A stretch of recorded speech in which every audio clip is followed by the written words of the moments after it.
पर्वतों की तलहटी में बसा वह गांव धुंध से ढका हुआ जैसे कोई सपना हो।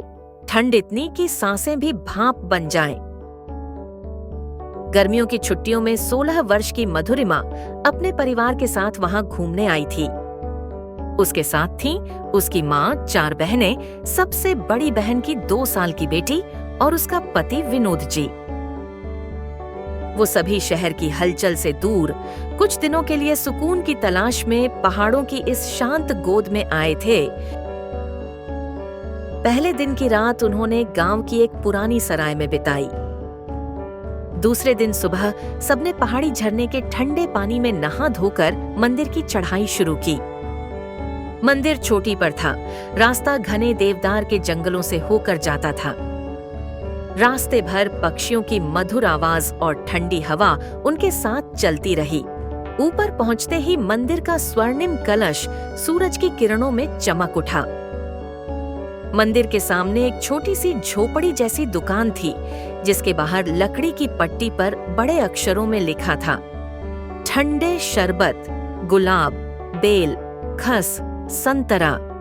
एक बूढ़ा दुकानदार सामने बैठा था। उसके झुर्रीदार चेहरे पर समय की लकीरें उकेरी हुई थीं। दाढ़ी सफेद थी और आंखों पर गहरे काले चश्मे थे। उसके हाव भाव इतने शांत थे कि मानो वह वर्षों से वहीं बैठा हो, पहाड़ों की आत्मा जैसा।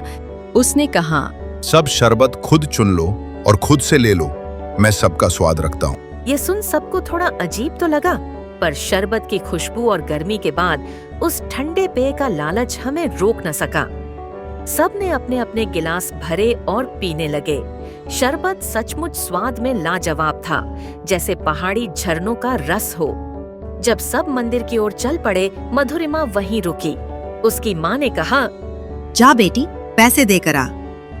मधुरिमा ने धीरे धीरे जाकर 100 का नोट पढ़ाया और कहा, शरबत के पैसे बाबा। बूढ़ा मुस्कुराया, पर उसकी उंगलियां नोट को हवा में टटोलने लगीं, कभी इधर कभी उधर। मधुरिमा ने देखा कि उसका हाथ नोट से कुछ इंच दूर भटक रहा है। उसे समझने में देर न लगी। उसकी आंखों के पीछे का अंधेरा अब उसके सामने था।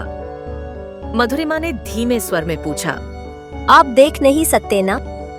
बूढ़े ने एक लंबी सांस ली, फिर शांत भाव से बोला, बिटिया, जब दिल में स्वाद हो तो आंखों की जरूरत नहीं पड़ती। लोग जान गए तो शर्मिंदा कर देंगे, इसलिए कहता हूँ खुद ही चुन लो। उसका स्वर ना तो दया चाहता था ना रहम, बस एक सच्चाई थी जो पहाड़ की तरह अटल थी। मधुरिमा की आंखों में एक चमक थी, जो डर या हैरानी की नहीं बल्कि सम्मान की थी। वो मुस्कुराई, उसका हाथ थामकर नोट थमाया और बोली, आपका शरबत ही नहीं, आपकी इज्जत भी बहुत मीठी है बाबा। जाते जाते उसने मुड़कर देखा। बूढ़ा वहीं बैठा था, आंखें बंद, जैसे किसी अनदेखे संसार को देख रहा हो। संदेश। हर इंसान की एक अनदेखी शक्ति होती है, बस उसे पहचानने की नजर चाहिए।